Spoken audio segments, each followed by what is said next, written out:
This is exciting. Okay, I'm Ben Decker. Welcome to the Modern Spirituality Show. I'm really excited to introduce to you my friend, Ronald Alexander, PhD. He's a psychotherapist, a mindfulness trainer, and a creativity, business, and leadership coach.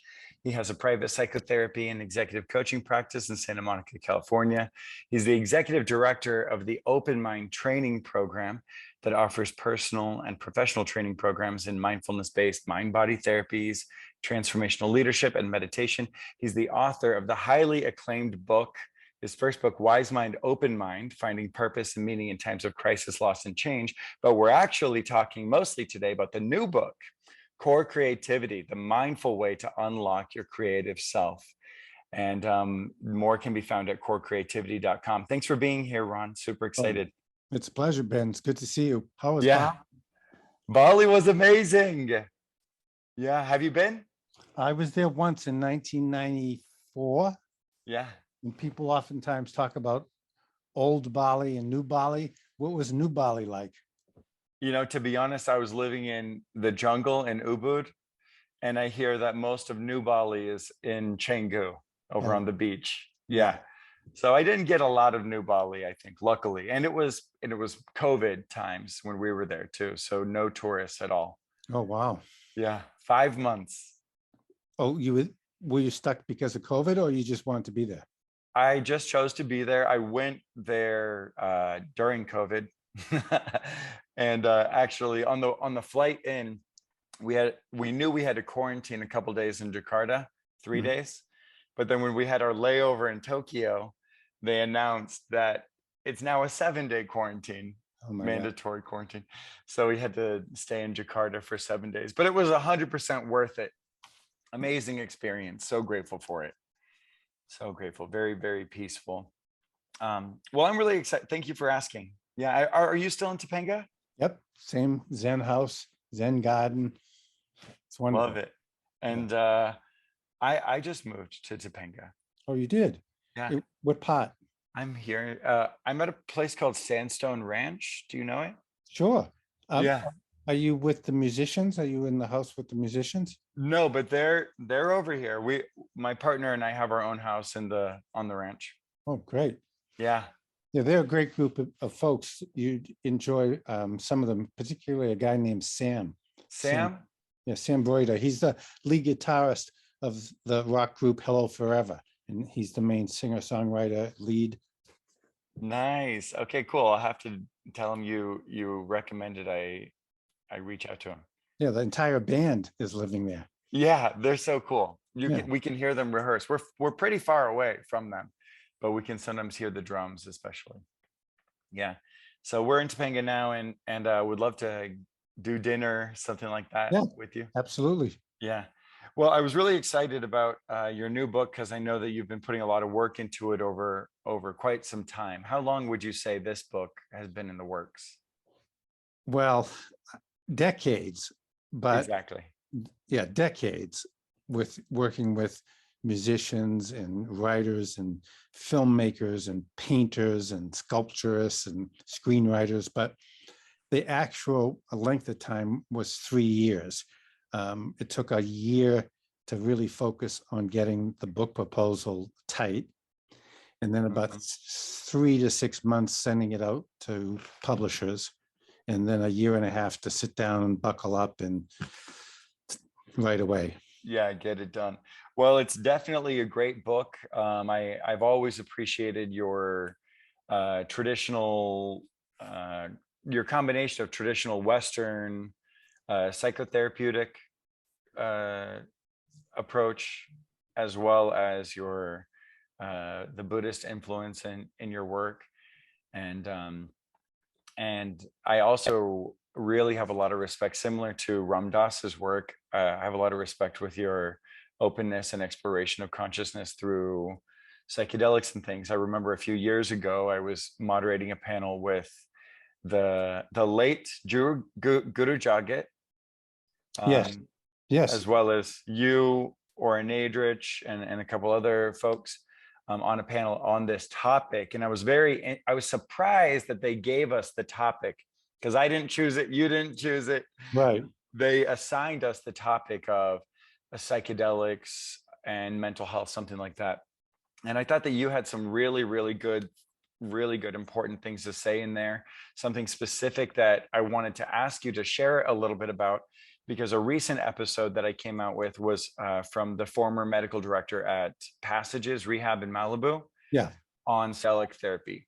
Yes. And so I wanted to get some of your thoughts on that. that. That was a really wonderful panel you moderated and brought us all together. And it's still shocking that the late Guru Jagat, after like a hiking injury to her Achilles heel, went into surgery and passed into the other form. Right. Absolutely shocking. When I was 20, and I had transferred from a university in Boston to the University of Massachusetts in Amherst, because there was the 5 college program. So for state tuition, I could take classes at UMass Amherst, minor in Buddhist studies at Smith, Amherst, Hampshire College, and Mount Holyoke College. And so there was a professor at Hampshire College, and his name was Larry Domash. And he and another professor, the late Daniel Brown, who's a very renowned meditation and spiritual teacher who just passed, another longtime friend of mine. Really? I didn't realize he also passed. He passed about a month ago. He had Parkinson's, and they were concentrating on the Parkinson's, and he got colon cancer. Wow. And he went to the other side in like 3 weeks. Wow, what a loss. Yeah, and just it's devastating loss for all of those of us who have studied with him so long. But I took a class with him in the spring of 1971. And the class was on altered states of consciousness. And 4 or 5 of the weekly classes were on LSD and psychedelics and LSD assisted psychotherapy. And so he brought to Amherst many guest speakers, Alan Watts, Gene Houston, wow, Stanislav Grof, Joseph Campbell, Ram Dass, and I was involved in bringing these people also. And so that's where I met Ram Dass, and that was pretty much mentored in what we would call a clinical transpersonal psychotherapy approach with Ram Dass from a distance for about 50 years. Wow. Anytime, and I write extensively about that in the first book, Wise Mind, Open Mind, and then I have a section in the new book called Creativity on psychedelics and microdosing. Right. And I remember something that was just from a practical perspective, something really meaningful that you mentioned in that panel that we did. This is all really interesting things to me, of course. I love that this is your approach with what we call like the medicine, you know, yes, like with the medicine. And I just got back from Omega Institute, which I understand you and Ora Nadrich are going to be teaching there soon. Yeah, not October. Yeah. Congratulations. Yeah, she got the gig and she asked me if I would co-assist. Yes. Cool. Sure, I said, sure. Happy to. I was just invited in on, my partner was Sadi Simone had a gig. He was teaching there. And he brought my energy work partner, Anna Lynn, and I on to do shamanic Reiki work. Oh, wow. On with his somatic retreat. So it was cool. He was doing somatic exercises. Then we were using Reiki and energy work for integration, which was wonderful. Yeah, it was an amazing experience. Omega is incredible. You and Ora had actually introduced me to Omega. Oh, really? Yeah, years ago. I wasn't aware of it until you and Ora had told me about it, and so it's really exciting to see that you're both going to be going there to teach. I know that's something that she was really wanting to do for a long time, and so that's great to see that actually like play out. Yeah. So with the psychedelics, though, I had the unique opportunity after studying with Dr. Dan Brown about in those days, psychedelic therapy was primarily the use of LSD and in some government sponsored or approved studies, psilocybin. Mm-hmm. Ayahuasca wasn't on the scene. Right. MDMA wasn't on the scene, but the mother of MDMA, MDA, was on the scene. Interesting. And MDA, when we used to use it in psychotherapy, is probably 5x to MDMA. Wow. How much more powerful it is as an empathogen. And so I got my early exposure by actually getting not only to watch Dr. Daniel Brown conduct LSD-assisted psychotherapy, Wow. but a group of us went down to the Maryland Psychiatric Research Center in Baltimore, Maryland, over a course of 3 years. And there was a woman named Helen Bonney, and she's now gone to the other side also. And Wow. she was doing the music therapy. She was a music therapist and trained as a classical violinist. And she created all of the music looping tapes for Dr. Groff. And at the time, there was Dr. Stan Groff. He was the principal MD, and he escaped, came over, and was heading up the research team at Maryland Psychiatric. And there was Roshi Joan Halifax. She was there. William Richards, MD, who's still in the Baltimore area and is still involved with psychedelic research. Locke Rush, Walter Ponke, who also was an MD. He went scuba diving and never came up. So he made a transition under the water.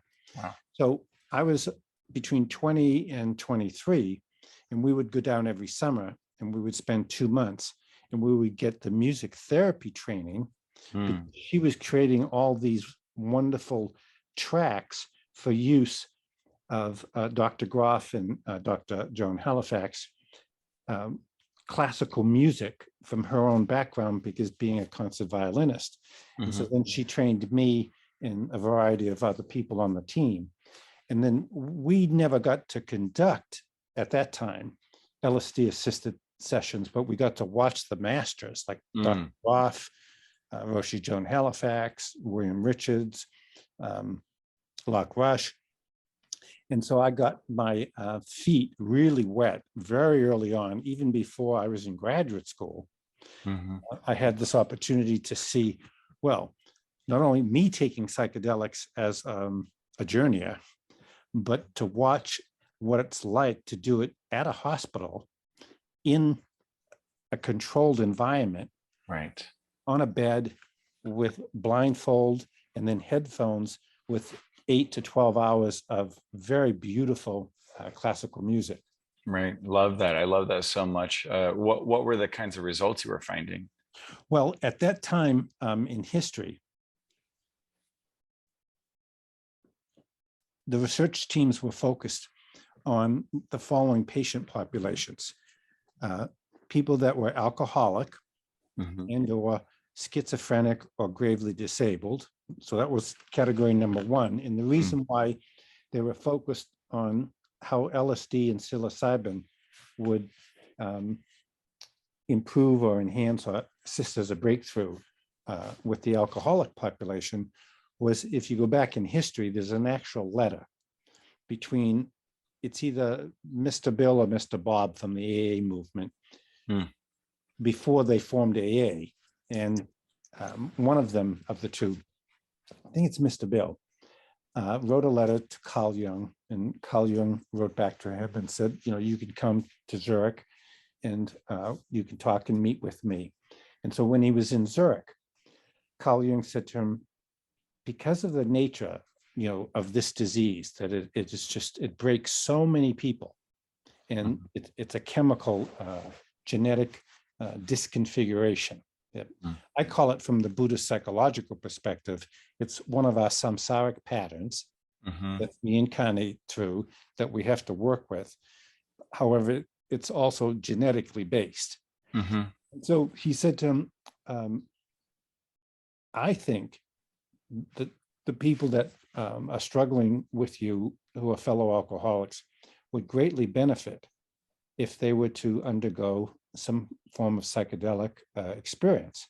Mm-hmm. So Dr. Carl Jung, the esteemed, the very first spiritual and the very first transpersonal psychiatrist in the world, Mm-hmm.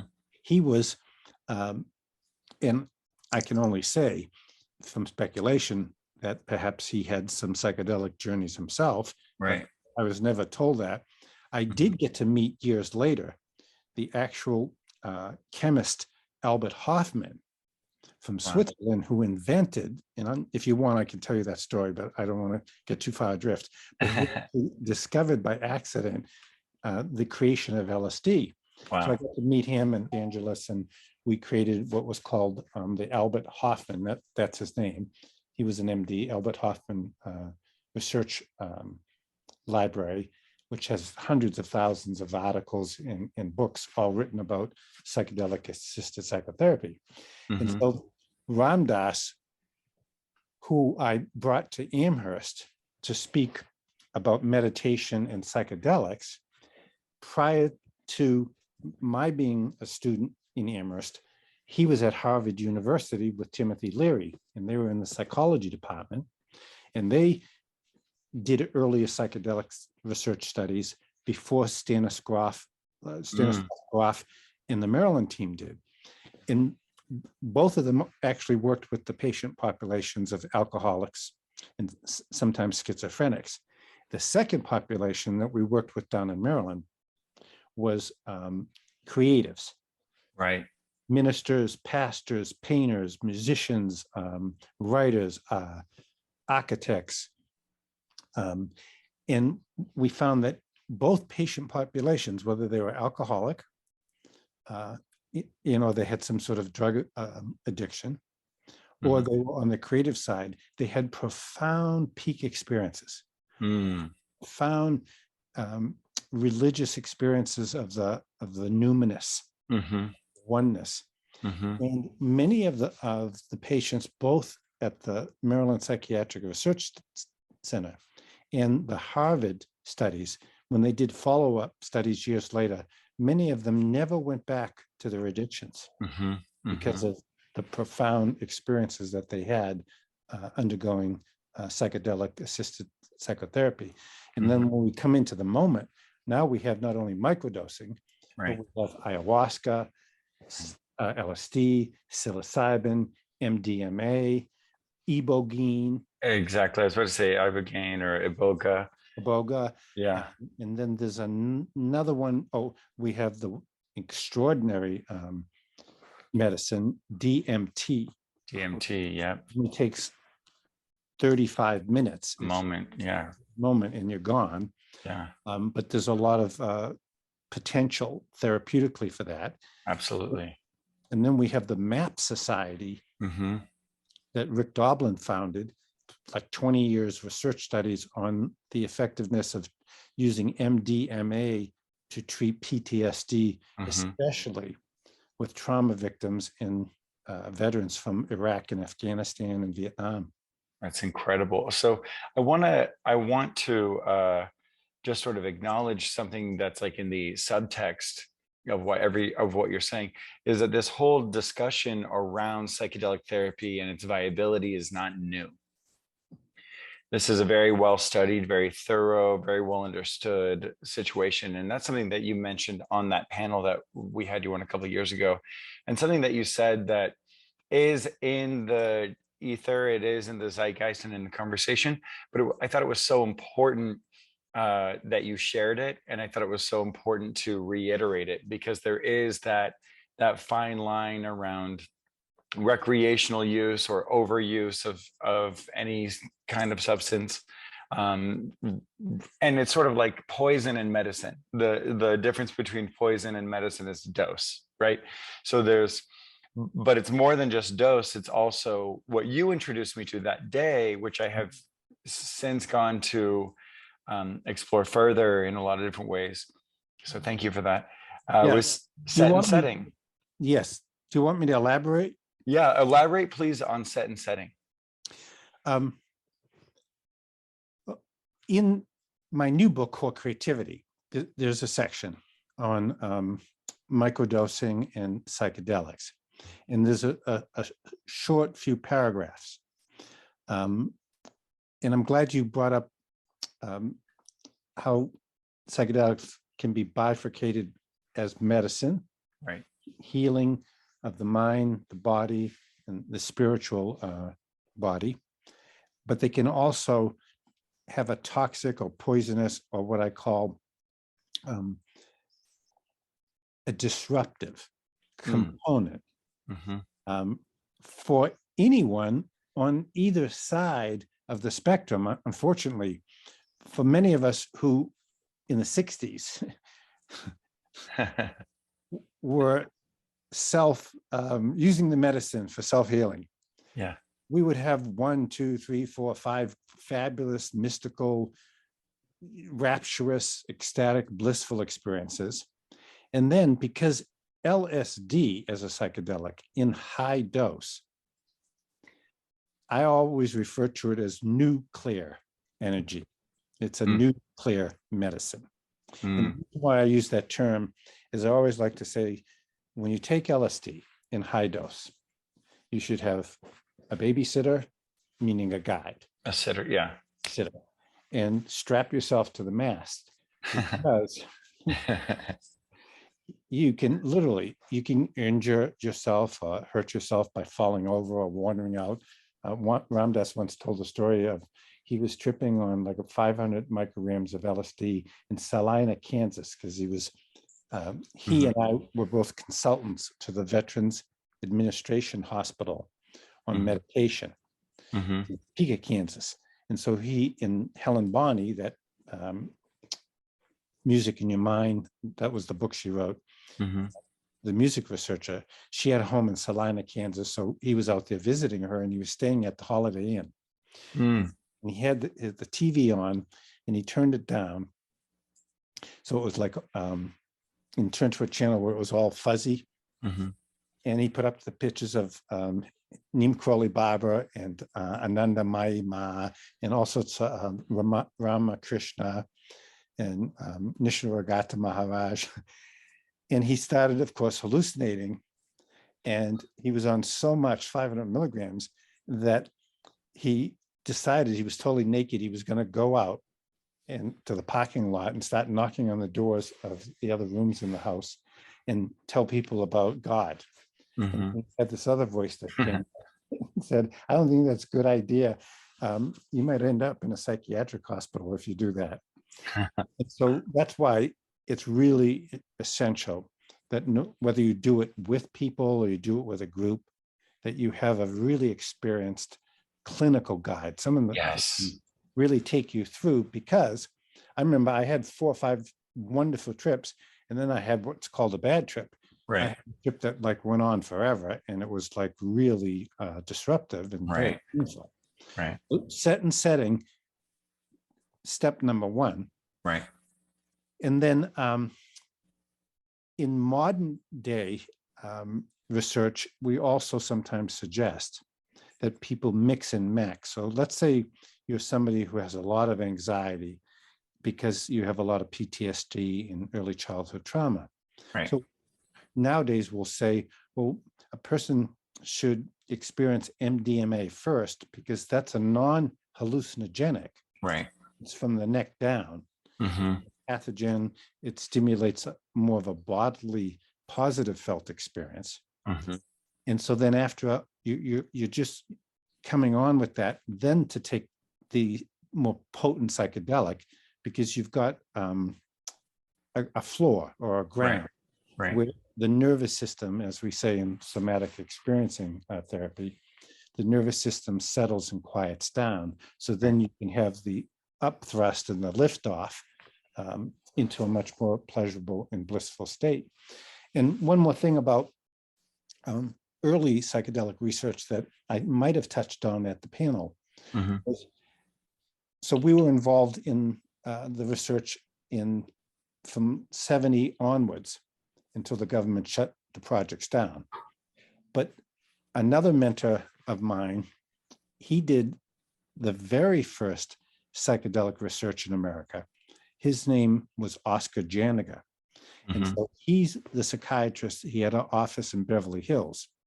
And so when you hear stories, oftentimes about MK Ultra and the CIA, and the CIA experimenting with psychedelics, it's also linked in those same stories is reports from Cary Grant, Jack Nicholson, Warren Beatty, all of those Hollywood 50s and 60s young actors. He was doing LSD assisted psychotherapy with the LSD directly from Albert Hofmann in Switzerland. Wow. So he was way ahead of the curve. And then well, that's really interesting. You know, I've actually read a number of different articles on MK Ultra. Is there anything, just out of curiosity, is there anything on that you wanted to like summarize for the listener? just to say that I think MK Ultra was a buzz term, a hidden cloak for LSD 25.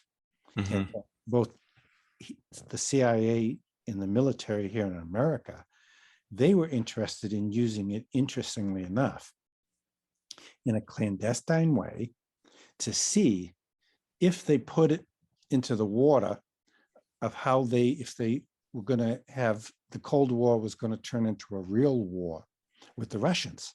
And the Russians were at the very same time doing the exact same thing in Russia.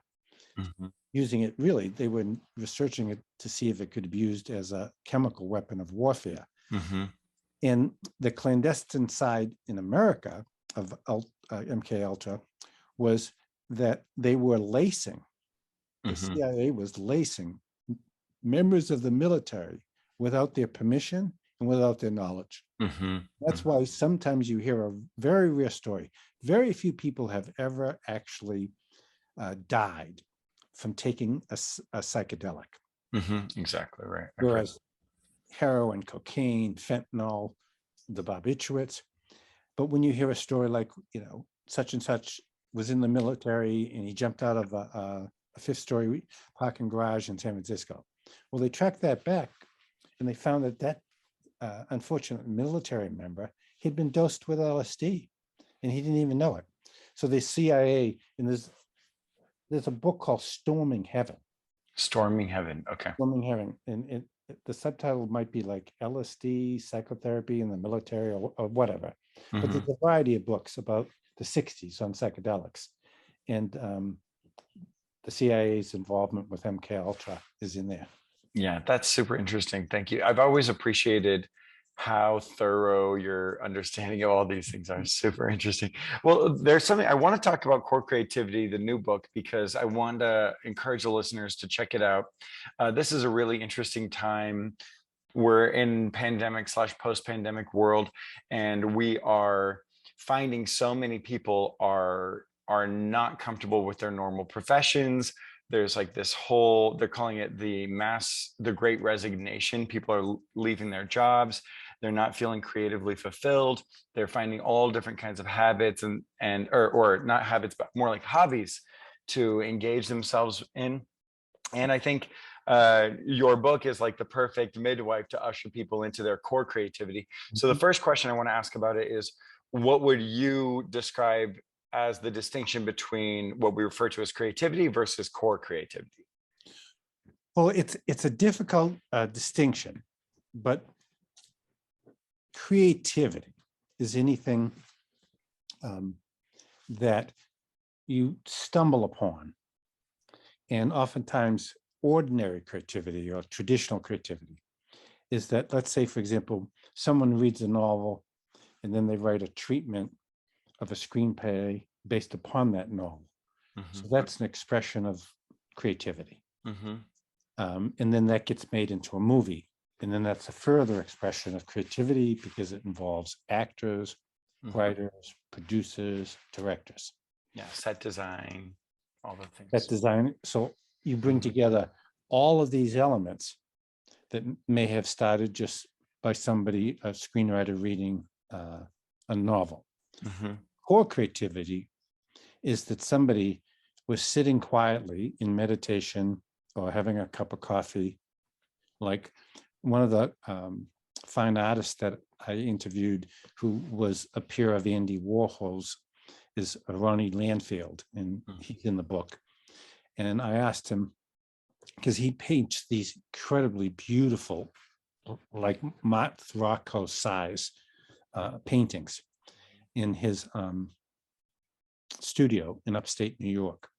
And I said, well, do you have any kinds of daily rituals? And what kinds of daily rituals do you know other artists and filmmakers and writers have? And he said he has three really important ones. One is that he gets up early.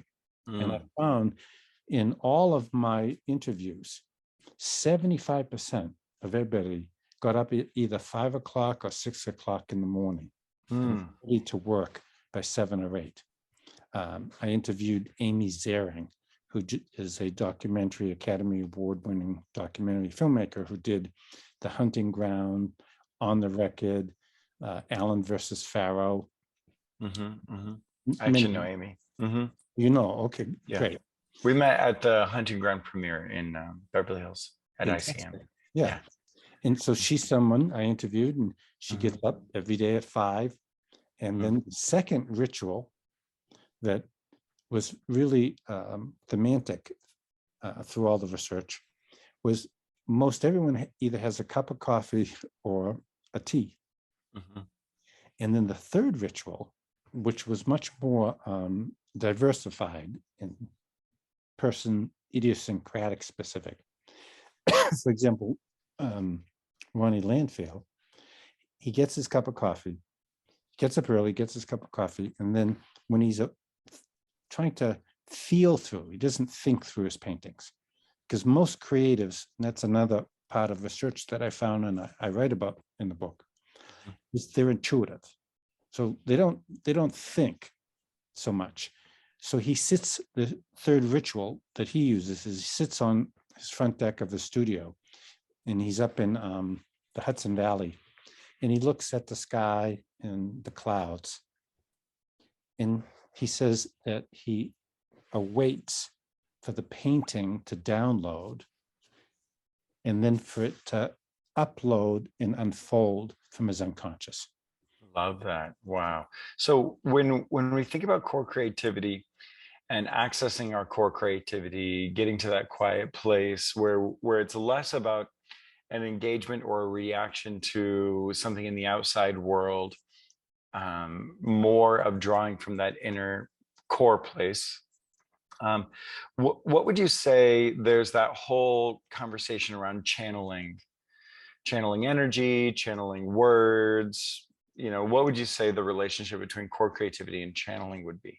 Okay. Can I bring in some of my ancient scientific background to all this too, so that not only as a metaphysician and clearly leaning far more to actually to the left of mystical spiritual experience. Right. I still started out studying meditation from the research perspective. And so I want to just bring in some of that. Please do. And I also know, do you listen to Sam Harris? Yeah. Yeah, right. And Sam sits in two hats also, because he talks about it on the podcast. He's had very profound psychedelic experience, and he believes in the medicine, but he has a PhD in neuroscience from UCLA. And so he's a scientist. And so we need to separate out various categories to your question. So in getting back though to the book of core creativity, that first stage is called absorbing. So I have 3 stages, and absorbing mind is that first stage, but it involves 2 things. It involves going out into the world and going to museums, going to concerts, listening to different kinds of music, interacting with other creatives.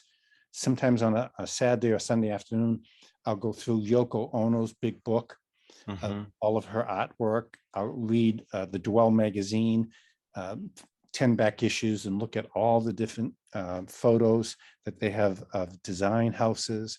I'll go through all of my picture books on Greece, in Switzerland, or I'll sit for hours and look through some of the writings of John Lennon, so that by going out into the world first, we absorb and we bring the other people's creativity inwardly.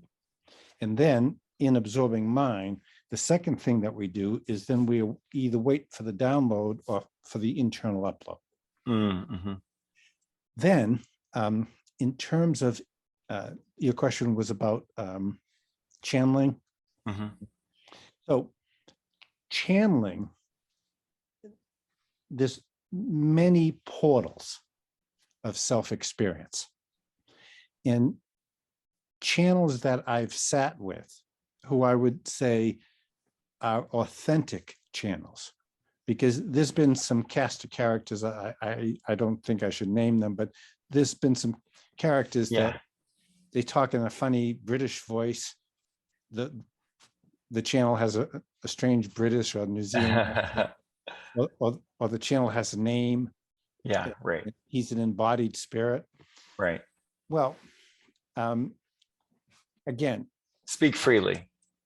Yeah. Well, I appreciate it. I always say, if it's a channel, why does it have to have a British accent? Like, if I was channeling, would I be speaking in my Bostonian accent, or would I have a British accent? When I channel you, it sounds Bostonian. Whenever I channel you, it's Bostonian. Yeah. And so if you were channeling me, Ben, you'd probably speak Bostonian, right? Right. Yeah. Well, no, I understand that. And I appreciate that, because I do also I can observe the distinction between what you're referring to as an authentic channel and a performer. In a performer. Great. Yeah. Brilliant. I really like that term, because that really allows us to say there's authentic channelers. And that's where, for example, I've had Reiki treatments, acupuncture treatments. Once I came back from India and I was very, very sick, and I had tried like 3 months of Flagyl. And I was laying on this acupuncturist table, and she had put the needles in me and she'd left. And I heard this voice, and it kept repeating the words herbs, herbs, herbs. And so I opened my eyes, and I'm laying on a table. And again, I'm a scientist, right? And I see an apparition of the goddess Lakshmi. Wow. And not like a puppy, but like in an etheric form, like in this deep blue energetic energy.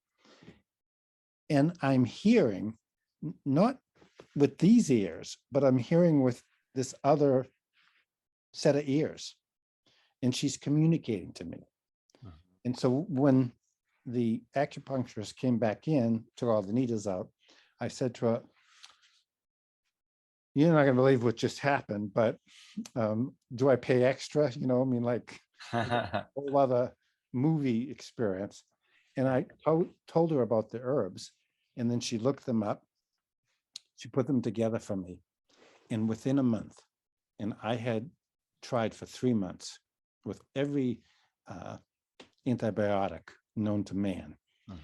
Within a month, I was completely well. Wow. So there's authentic channeling, which is connected to open mind, which is that if you, in Zen, we say, if your cup is filled with tea, the Zen master, when you're sitting there and asking to be enlightened, or asking very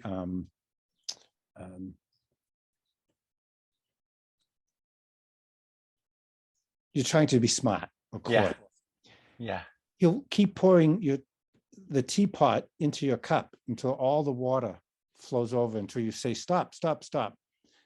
And then you get that what he's trying to say to you is, you're so full of yourself. There's no space in you for anything new, for real wisdom or knowledge to come in. Love that. And so channeling, we have to empty ourselves. And that's what core creatives really naturally and intuitively know how to do, or they learn how to do that. For example, to use a Beatle, Paul McCartney, he dreamt his masterpiece yesterday that's been recorded over 385 times by other people. He had a dream about it in London, and I believe it was with his girlfriend, Jane Asher. And he woke up and he wrote down the lyrics, he wrote down the melody, and he got up in the morning, he played it on the piano. And then he spent the next month, because he just couldn't believe, well, that this had come through to him, that it was just so amazing. And he shopped it around London, in essence, trying to say, is this yours or is this somebody's? Have you ever heard? Did somebody else write a song similar to this? Until he found out that no, he had channeled it through his dream state. So clearly, creatives, spiritualists are able to authentically, if they get quiet enough, that's the key. And I know you're a meditation teacher and you've written books on meditation, and I'm a meditation teacher, and we know that when our teacup of self is full, nothing new can come to us. So in the book called Creativity, I have many meditations on the no self, emptying the self meditation, inquiry mind meditation, so that people who read the book can learn to empty themselves, and then allow the downloads of creativity to come into them. Most of the creatives that I spoke about also said, some use the word like portal, channel, intuitive channel, going inside, spending time at the stream inside myself. Several of the musicians said that. And what I teach is that it's important each and every day, whatever kind of meditation or spiritual practice that you do, is make 5 or 10 minutes and go into this mudra, the Gyan Mudra. Yeah, and have it in the lap and have your palms open, and then focus at the third eye, the mind's eye, and wait for the download. In advance, though, is to spend 5 or 10 minutes.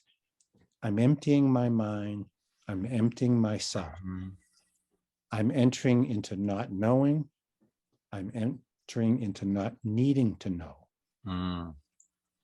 And then from that place of not knowing and not needing to know, we empty the I, the personal ego. We get that out of the way. And that's where the magic starts to arise, both for myself, like when I'm writing books, and all the core creatives that I interviewed in the book, and many that I didn't get into the book because there's just not enough space with the publisher. Everyone spends time in quiet, meditative reverie. Amy Ziering does a form of Buddhist meditation, she said. But other people said, well, I don't formally meditate. And so I would ask them, well, describe what you do when you sit quietly with your cup of coffee or tea and look out at the sky.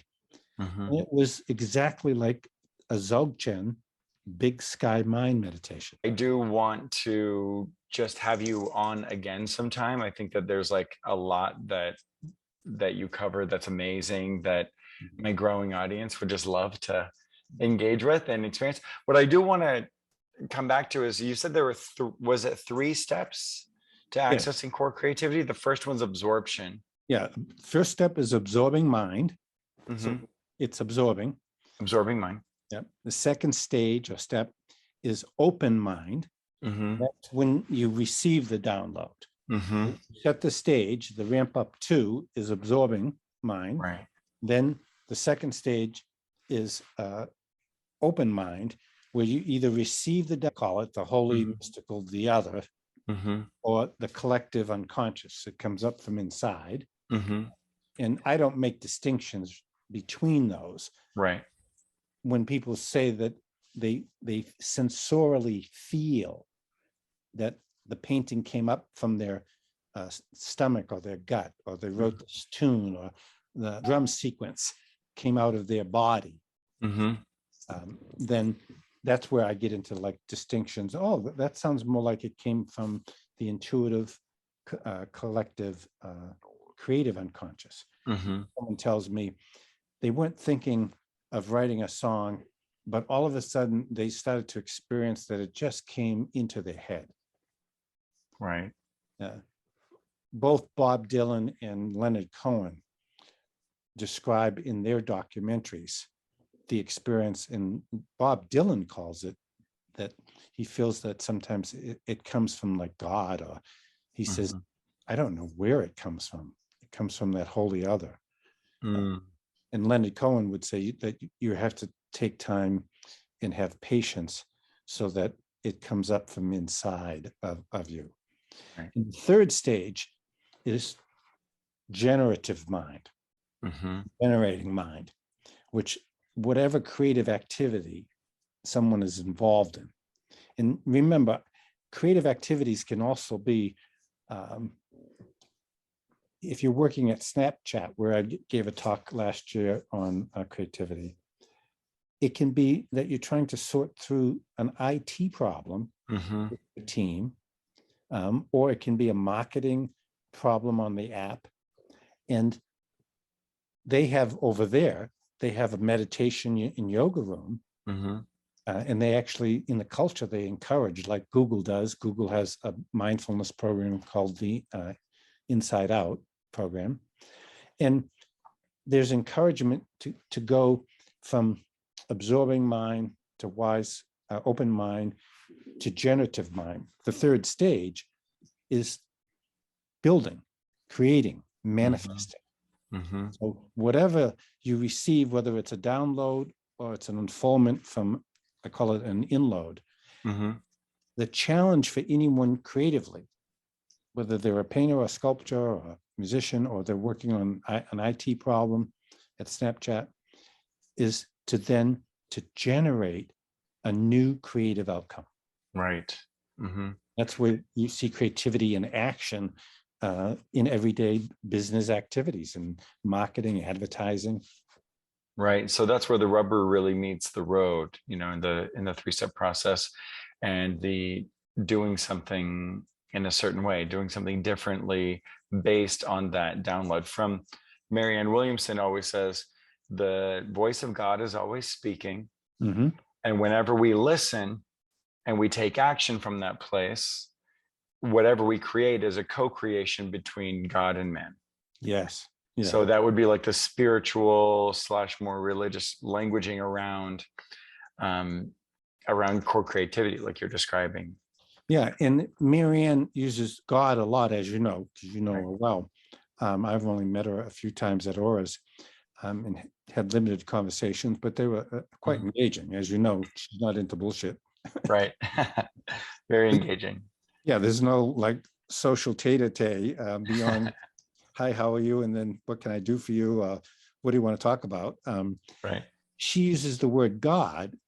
And if you look at, in any spiritual tradition, the usage of the word God, generator, G, organizer, O, D, destroyer.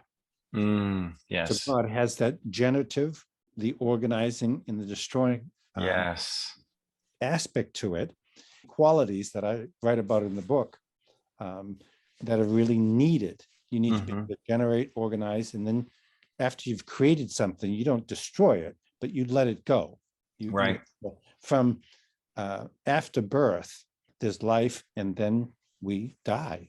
Creative projects are the same way. There's a birth, there's the living in the generation of it, birth of the idea, and then generating it, and then you have to let it go in order to be creative.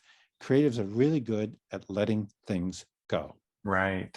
They can get over a bad album and start writing a new album immediately.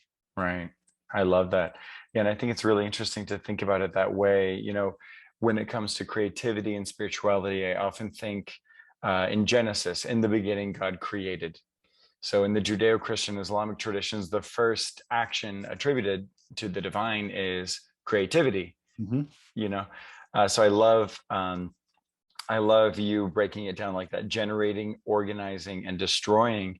And the nuance of destroying is we don't have to break down the sandcastle. You could leave the sandcastle there, That's right. And the waves come, or the Mhm. wind comes, and then it becomes something else. Right. And the key in being generative around creativity is letting it go, Yes. not holding on to it, Hmm. and not trying to repeat its form. That's what makes people like Bob Dylan or Leonard Cohen so prolific. Because Right. if you look at Bob Dylan's Blowing in the Wind, where he's this scraggly little folk singer in 1962 in jeans and a t-shirt at the Newport Folk Festival. And then he comes back in only, it's either in 64 or 65. Hmm. And he's in a black leather jacket and he's got curly hair and sunglasses.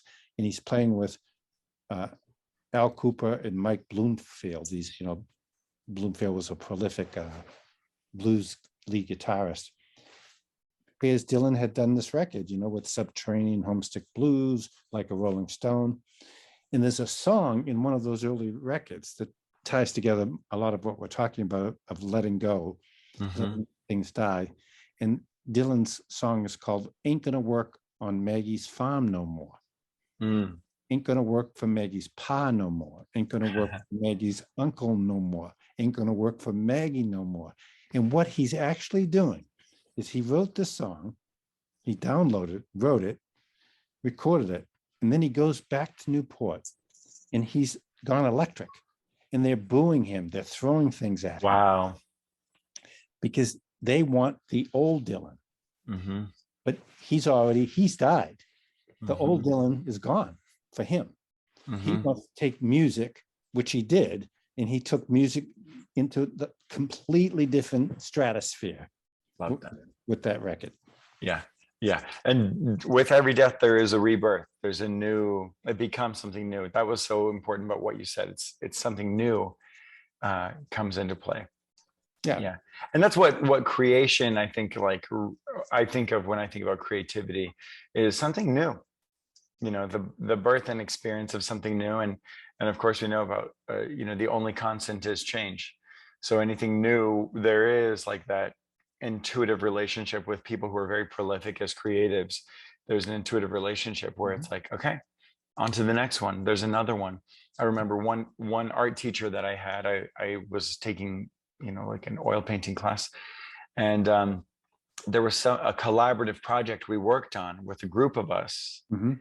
And there were parameters, and there was four of us at a square canvas, and then they rotated it, and we all continued working on it, and then they rotated it, we all continued working on it, and then when it was over, we were discussing who would take it home.